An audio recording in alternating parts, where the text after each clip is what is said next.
Welcome to Eye on the Cure, a podcast from the Foundation Fighting Blindness, providing science research, news, and insights about the world of vision and blinding diseases. Welcome, everyone, to the Eye on the Cure podcast. I'm your host, Ben Shaberman, and this episode will be a father and son discussion, which is fitting because in our space, the inherited retinal disease space, the situations all often involve families, as many of you, our listeners, know so well. And my guests for this episode are Dr. John Steinberg and his son, Josh Steinberg. And as we're about to learn, both have been very active in the foundation's mission. So first, I'm going to provide a little background on Josh. He is an attorney at the law firm of Duane Morris in New York City, practicing in trusts and estates and tax law. He earned a Master of Laws, or an LLM, in taxation in 2015 from NYU School of Law. He is a 2013 graduate of Fordham University School of Law, and Josh was diagnosed at age 16 with retinitis pigmentosa, and he's been a member of FFB's board since 2023 and was a chair of the Foundation's Strategic Council from 2023 to 2025. Josh, welcome to Eye on the Cure. It's great to have you. Thanks, Ben. Great to be with you. Well, I'm looking forward to your contributions to the discussion and learning about your journey. And next, I'd like to introduce and give you some background on John, Josh's father. And John is a professor in the Clinical Cardiovascular Research Center at the University of Rochester School of Medicine and Dentistry. And he's also a professor of cardiology and internal medicine at the Hackensack Meridian School of Medicine. And he is the director of the Arrhythmia Center at the Summit Medical Group in New Jersey. He is a practicing cardiologist at the Arrhythmia Center. And John has been involved with the foundation for more than 2 decades. For much of that time, he served on the board of directors and is currently the vice chair for science on the board of directors. And he's also been a member of our science committee for many years. And he's been the chair of that committee for the past 9 years. And we're going to learn a little more about what that committee does later in the interview. So, John, it's great to have you on Eye on the Cure. Thank you, Ben. It's great to be with you. And before we begin our conversation, I'd be remiss if I didn't give a shout out to some additional Steinberg family members who are on this journey. And those folks include Dr. Alice Cohen, who is John's wife and Josh's mom, and she's also a foundation trustee. And I also want to give a shout out to Allie, Josh's wife, and their 2-year-old Kayla. And Josh and Allie also have a child on the way, yet to be named, but we look forward to the child's arrival. Anyway, let's get started. And I'd like to start by talking about the diagnostic journey. And Josh, my first question is, was it you or your parents who initially sensed that something wasn't quite right with your vision? I think it was probably mutual, although I think my parents had more perspective and life experience to know that something was wrong. I guess I first started noticing some issues with my vision when I was 5 or 6 years old, and I was starting to play sports, and I had trouble tracking a ball that was thrown to me or hit at me. I could play certain sports like soccer, but I had trouble with things like baseball. And so, obviously, you know, started out, going to an ophthalmologist and optometrist, seeing if I needed glasses, but that was not, you know, particularly helpful to my condition. And over the years, and my parents would take me to retinal specialists. And, my diagnostic journey took a long time. I was not formally diagnosed till 16, as you mentioned earlier. So, there were about 10 years of just complete unknown of, what was off with my vision and what was the source of the symptoms. But, certainly my parents who had lived much more life and had, been around with people who had, much more milder strains of vision loss could pick up that this was not, a normal myopia or something to that effect. For me, I knew something was different about me, but I guess I wasn't sure, what degree, my vision was off. Right. And it's interesting. I'm getting the impression that neither the optometrists or ophthalmologists gave any indication that they saw something wrong with your retinas, or did they? Oh, yeah, so let me jump in. Sure. Josh is right. When he was young, probably, 6, 7, 8, something along those, around that age, we were concerned that he had some visual issues. I remember vividly, Josh and I often would have a catch on the front lawn when he was little. And I noticed that he would turn his head in a certain direction, sort of reflexively, to be able to see the ball and catch it. And he had difficulty sometimes hitting the ball at T-ball. The little kids play T-ball before they get into Little League. So Alice and I, at one point, spoke to our local ophthalmologist. There's a pediatric ophthalmologist both our kids had seen, who hadn't made any formal diagnosis. And he recommended a retinal specialist in New Jersey, actually, at one of the medical schools in New Jersey. And we took Josh there, and he was examined and had a formal retinal examination. But the diagnosis was erroneous. It was something sort of not formal, but like you have a congenital peripheral field defect. That was what we were told. We weren't told it was an inherited condition. We weren't told could be progressive. And we weren't told it could be RP. So we didn't know about RP in that era. We just thought it was some kind of peripheral field defect. And that made sense. And it was a peripheral field defect. As we know, many RP patients present that way. But it was not accurately diagnosed for the first several years until later we went to a specialist in New York around the time Josh was starting to think about taking driving lessons. And we were concerned with a vision issue. Let's clarify the status, the severity, and, the safety of starting a young man driving. Diagnosis was then clinically made as RP. Got it. And if you're going back, let's say 25, 30 years, I'm not going to out your age, Josh, but it was long enough ago that a lot wasn't really known about RP, or at least very well. And we still have challenges with eye care professionals understanding RP, but going back, it was even that much more challenging. Yeah, the story that we tell about our family and the difficulties in diagnosis is almost universal among many families of that era. Exactly. So, how long from the clinical diagnosis did it take to get a genetic diagnosis?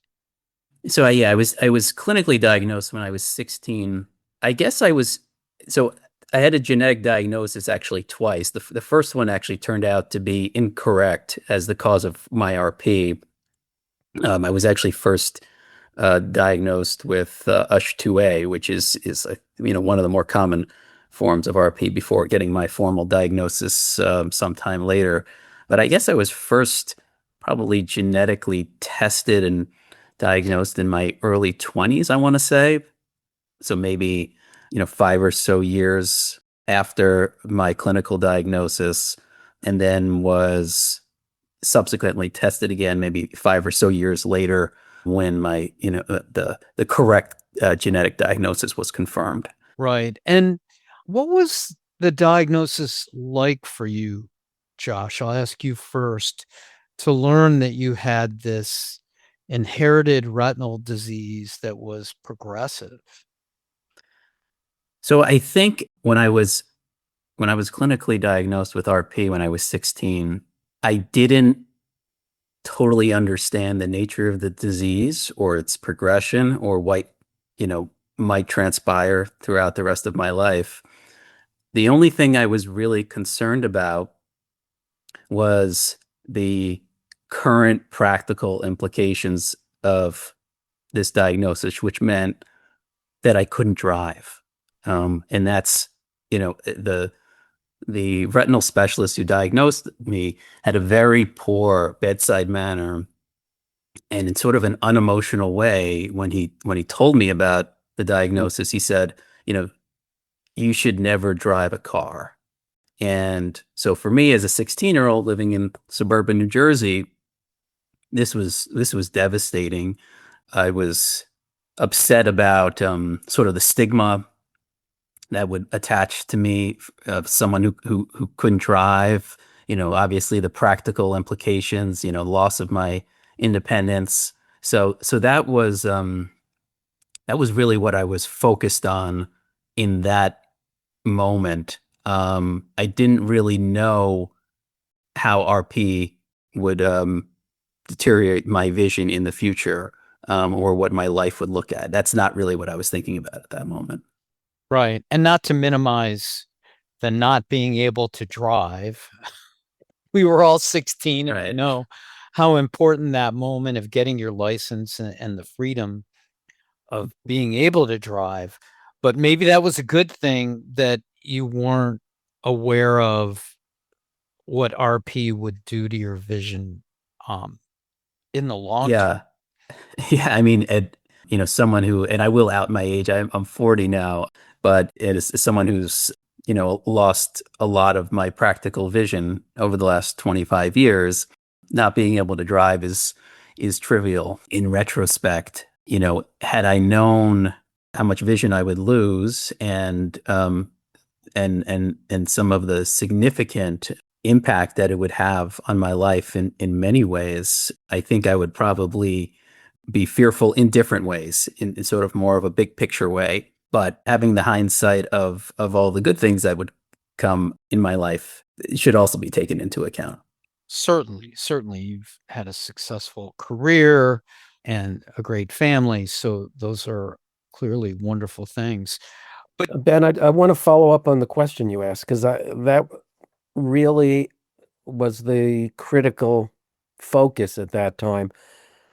Alice and I started to learn more about RP, obviously, and both of us being physicians allowed us to dig a little deeper than I think many parents would to understand the potential for progression, the manifestations of a retinal disease over time, and also I think the heterogeneity of what may happen in the future.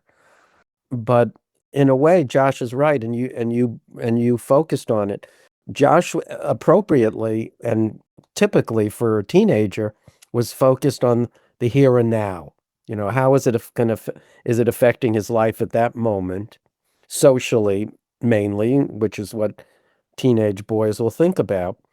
And it allowed Alice and I to be able to support him, or try to, really focusing on that. So we would, obviously stay involved as much as needed to make sure all the practical aspects were addressed.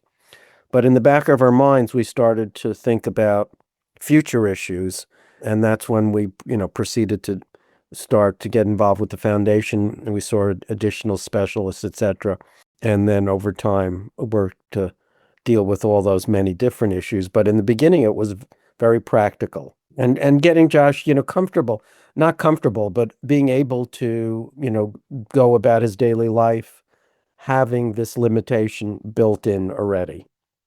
Right. And given, John, that you and Alice are both physicians, and I know you do research, I don't know about Alice, A little bit and too. and you obviously started investigating this disease, what it does, the treatments. Was that good for you emotionally, or was it a heavy dose of reality that maybe was difficult to process? We're very engaged parents, we think, and we like to be involved as much as possible. So having sort of, or planning an effort to learn more, get involved more, was therapeutic for us. It would have been more challenging for us if we couldn't get involved, if we couldn't feel like we were trying to do something that even if not immediately, that over time would have an impact.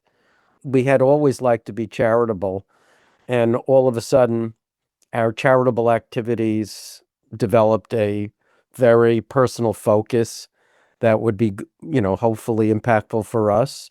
But also, we knew that as we started to learn, there were many other people who maybe could potentially benefit from people like us and others getting involved in supporting the scientific work that was at a very early stage in that era. Sure, sure. And we're, of course, grateful for your philanthropy.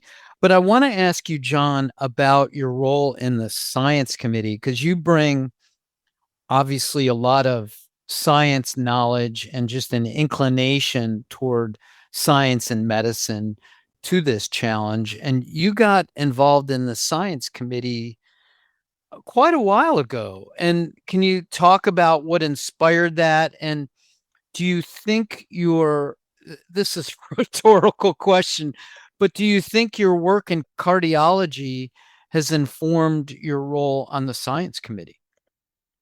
To some extent, yes. Obviously, the science committee in that era, as I'm trying to think back of the people who were involved, were all lay people. They didn't have medical or science backgrounds.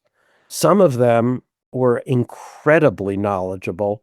It actually amazed me how much understanding they had developed because one of their family members had a condition. They actually far exceeded my understanding and knowledge. So, my medical background, in medicine, we tend to be very siloed.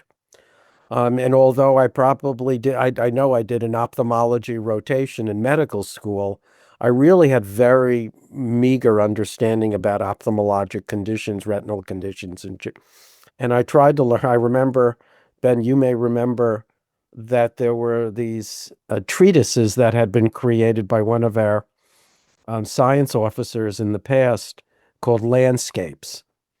And there were probably about 8 different landscapes were essentially summaries of the retinal function or genetics and then specific groups of conditions. And I read them all, and they were extraordinarily helpful. So at least I started to catch up a tiny bit. But I think my experience that was most valuable to being on the science committee is because I had always been a funded researcher for essentially all my career. So I knew what the scientific process was.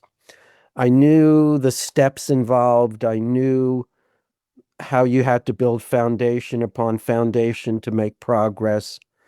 I knew the challenges of funding, of implementing funding programs.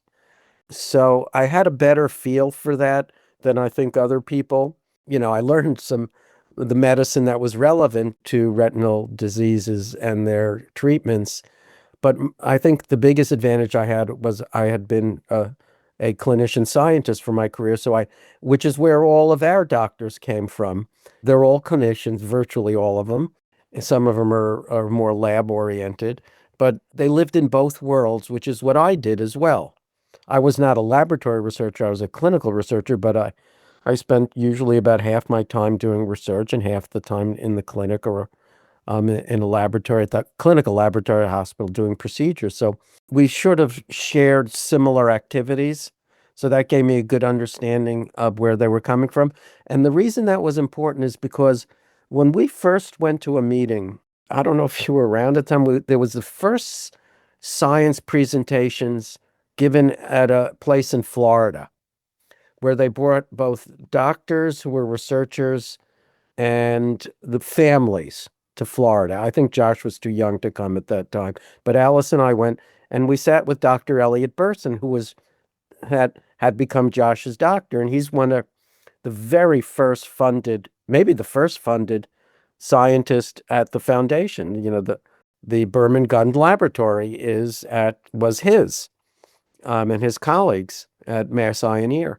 And we sat with him, and it was an amazing experience because we felt such a strong connection with them, that they were so dedicated, devoted, not only to making progress on the science for science sake, but because they linked it to each and every one of their patients, including Josh.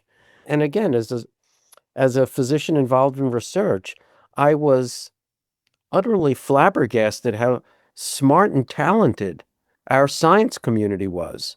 They weren't interested in doing procedures, for procedure's sake. They were interested in helping their patients in and of itself, but also preparing the way to help them even more in the future. And we tangibly, emotionally felt that commitment, and it made life a bit easier for us. John, when I started 20 years ago, I came from a medical writing world. It really wasn't very deep in science, but I sensed that passion right away, even from somebody not from with the background that you have. And it really pulled me in immediately because I developed a passion, maybe by osmosis, or maybe the science is just really interesting. But I had the same experience. And for our listeners, John, can you talk about briefly what the role of the science committee is? You kind of alluded to it already. So we're sort of the board's liaison between our science community and the board of directors, who makes all the big and final decisions for the foundation. So the science committee is populated by people who have various backgrounds, but ultimately we will approve major science initiatives, among which, most importantly, are the 5-year strategic plans that, by definition, are worked on in great detail as a blueprint for the activities that take place over the 5 years, and specifically how we spend the funds that the foundation raises. And, our foundation is a bit unusual in that it is, and in particular in the past, totally dedicated towards raising money and spending it on research. And that was Gordon's vision from the beginning. Rather than doing other activities in support of the patient community, the foundation was designed to raise money and spend it.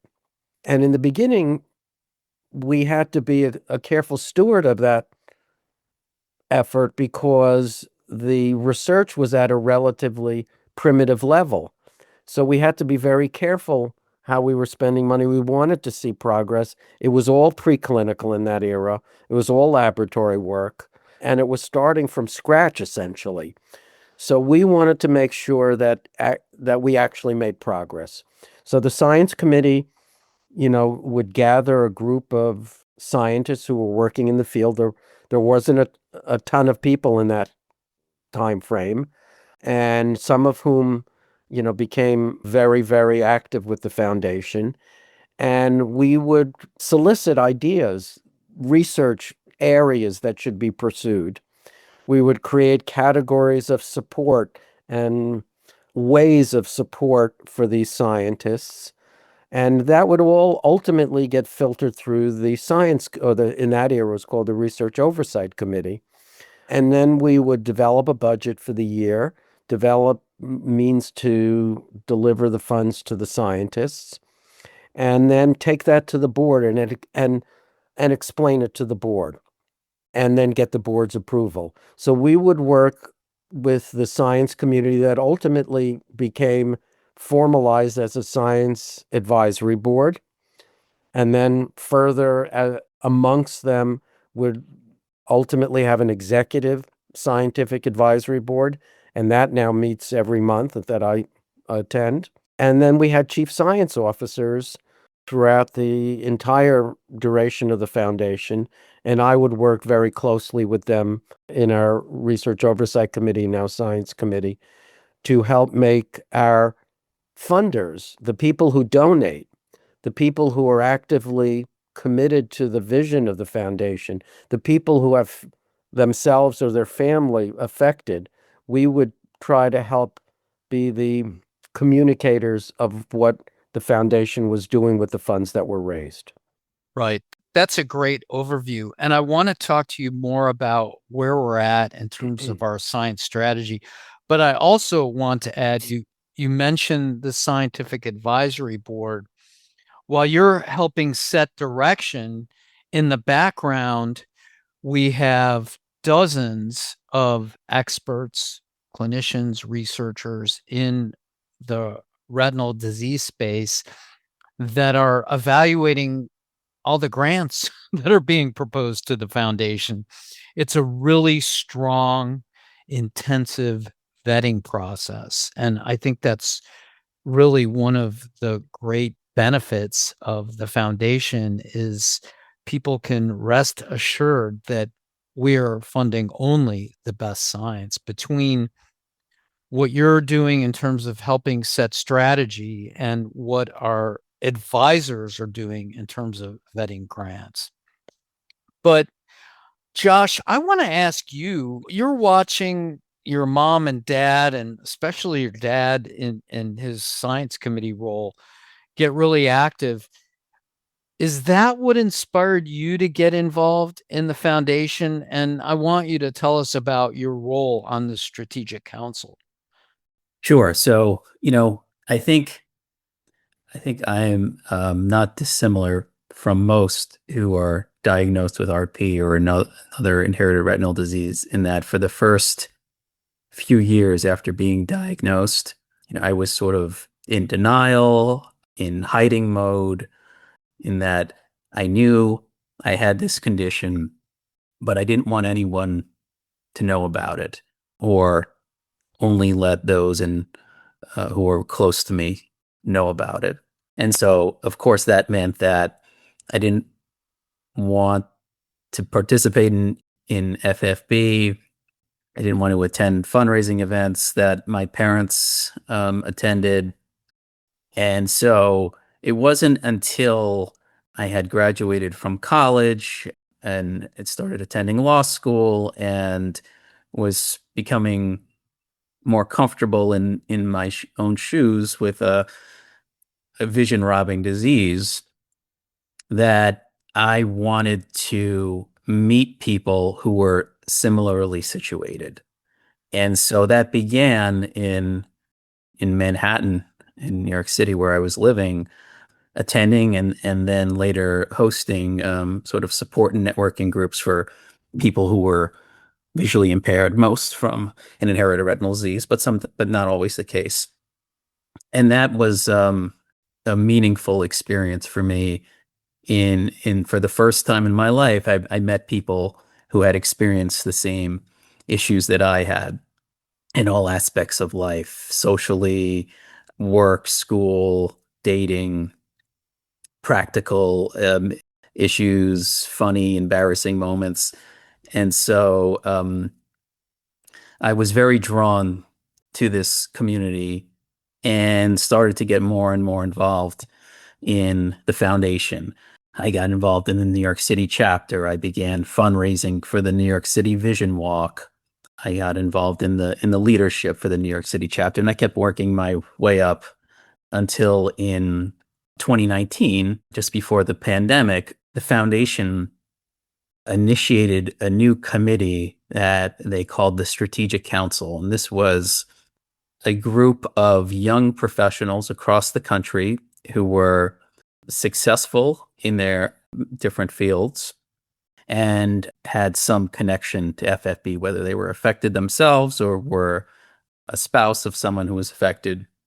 That's what the Strategic Council was initially made up of. And the goal was to, number one, build a pipeline of future board directors, from a younger demographic. And then two, sort of let us figure out in what way we as young professionals could help the foundation, in terms of different fundraising initiatives or marketing projects, awareness raising. It was sort of left to us to create our own charter. And I served on that strategic council and continue to serve now for 6+ years, and worked my way up to chair it for a couple of years, and simultaneously with my chairmanship also joined the foundation board. So in some respects, the Strategic Council served one of its purposes in building future board directors, and there have been now a couple of others who have served on the Strategic Council that have joined the board. But most importantly, at least for me, I've developed more meaningful relationships with some amazing people across the country who have served on that council with me and are really passionate about FFB and are part of this journey that we're all on to cure blindness and treat those with IRDs. Certainly. And I'll say the Strategic Council, you and the other members, you are very driven, empowered young people.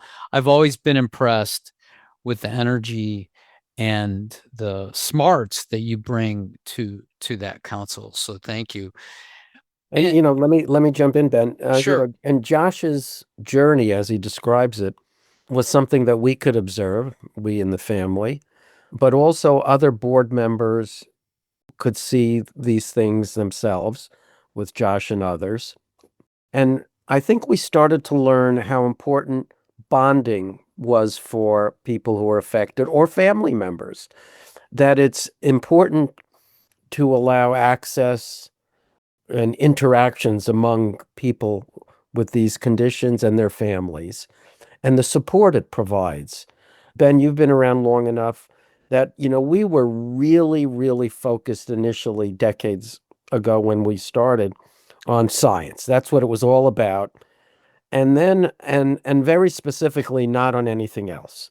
But I think we've evolved as an organization so that we recognize the crucial importance of having people interact with one another, learn from one another, garner support from one another. And I think that makes life just a tiny bit easier to get through when you're affected or you have a family member who's affected. Right. I think that bonding is really powerful. And what I'll ask you, John, how has it been to watch Josh emerge not only through life, his career and marriage and kids, but to take an active role in the foundation? Do you think you're perhaps bonded more closely because of this common goal that your family has? We're a close family by nature. It's been true of both, all of both Allison and my family are close, and family, the closeness of family was sort of a given. So, but what this did was cement that in a way that meant one of the priorities of our family, not just us, but everyone, was to make sure that we did the best we could for Josh and ultimately for Josh's family under, special circumstances. So we would always, it appropriately altered our lives and made us, I don't know that we became closer, but we became more expanded how we were going to interact to make sure we took into account whatever challenges were being faced by us and Josh and his family. And it gave us all a very common goal, which is to see if we could fight our way out of this. And that brings you, when you're fighting the same battle, all of us, and if not all the time, almost all the time, then it does, I think, intangibly bring you closer.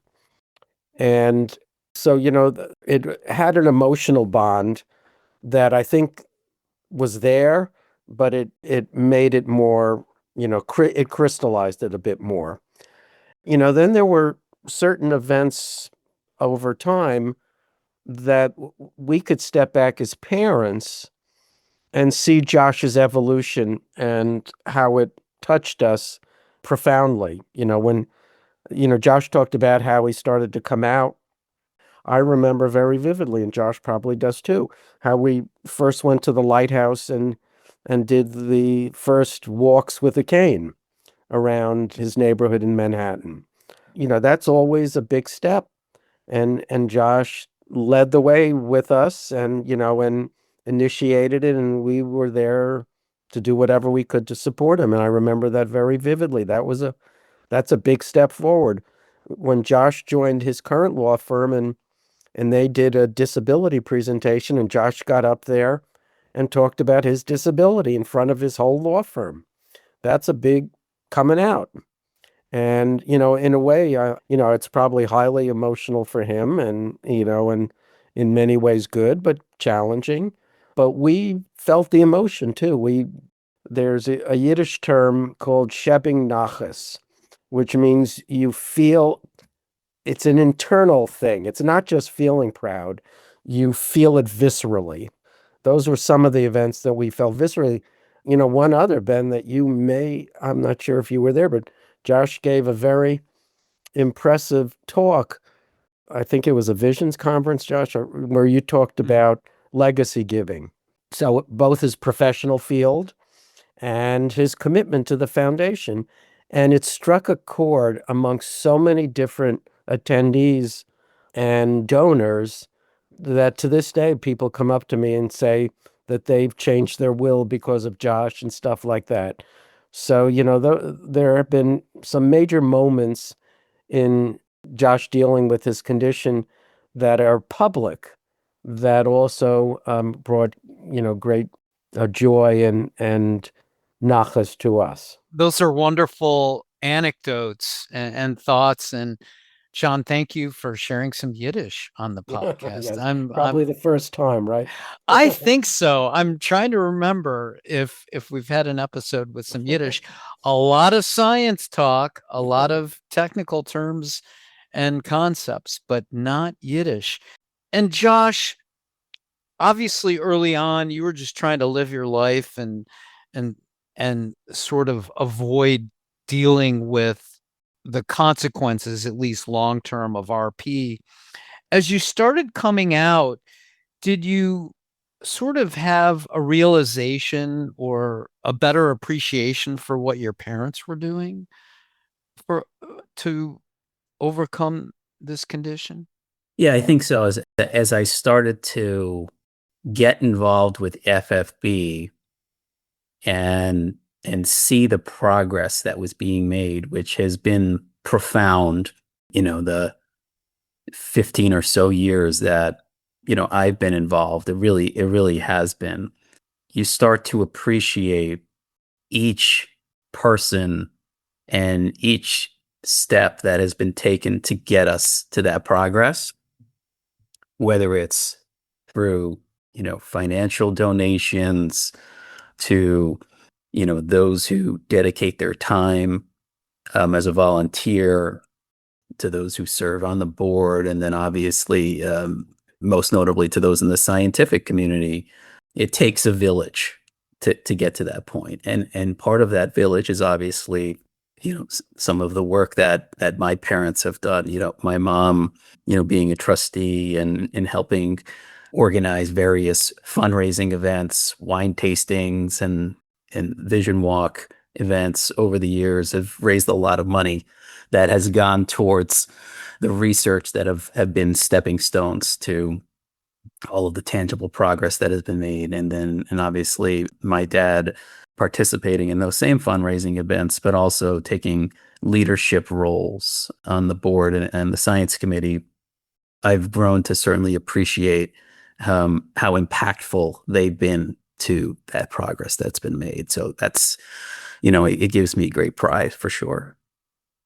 Well, one thing that I'm learning as I listen to you both, the Steinbergs are driven. You don't take prisoners. You go after a problem full force, and I greatly appreciate that attitude. It's the kind of attitude that the foundation greatly benefits from. So thank you both. But one thing, John, I want you to do as we close out here, somewhat briefly, is we're at this really promising juncture in science. 50 to 60 clinical trials, all kinds of companies starting to invest in our space. But we still have work to do, clearly, to get more treatments across the finish line. Can you talk about what the foundation's focus and strategy is to ultimately get more treatments in the pipeline and across the finish line? So we've had a multifaceted tactical plan in place for a number of years that evolved over time and reflected the progress that had been previously made. So, for example, Josh's gene is being tested in a TRAP award. So that's a translational award program. And for the uninitiated, that is typically a final step before you can take a treatment to the FDA and maybe start clinical trials or do the work in preparation for a clinical trial. You couldn't do that years ago because there was nothing to take to a clinical trial. And we realized, once had a meeting with our scientists, a scientific advisory board meeting at one of the major national meetings. And we asked the scientists, when you're making progress and you think you're developing something that is a potential treatment, do you know what to do after that? They had no clue because there had not been clinical treatments. We didn't know, nobody knew the FDA process because nobody had FDA approved treatments or even went to the FDA in that era. They didn't know that the preparation that's involved, the expense that's involved. They didn't know how to get investors. They didn't know how to form new companies that could take treatments further along. So we played a facilitating role in that, and we still do. So we've evolved to where not only do we facilitate, we actually invest in companies. So, you mentioned all the clinical trials. Those clinical trials are typically conducted by little companies. Those little companies need investment, and they come to us. And if we think it's worthwhile, we make an investment because we've raised the money specifically for part of our mission called the RD Fund. And when we do that, it's with a ton of vetting. It's with involving our scientists. It's practical, financial aspects and scientific aspects. We cross every T and dot every I. And we then say, this is promising. We give it our seal of approval. When we give it a seal of approval, people follow us. And those people often have the bigger bucks than we do. And they make something that was a potential trial into an actual trial by helping us raise all the funds that are necessary. So that's part of the evolution.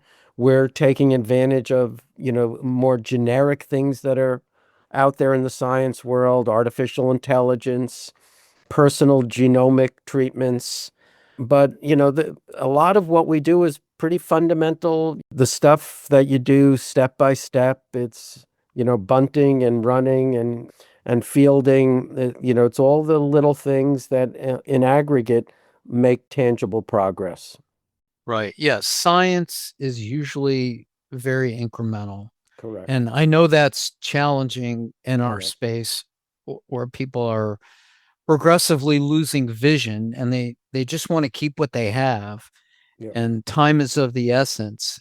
And, with all this stuff that you've just talked about, we're doing our best to accelerate the process, which is what TRAP stands for, Translational Research Acceleration Program. And I know my colleague Chad doesn't like us to use TRAP too much anymore because it's the Brent Family Research Acceleration Program. But anyway, we are accelerating the research, and that's a really impressive and important thing to do.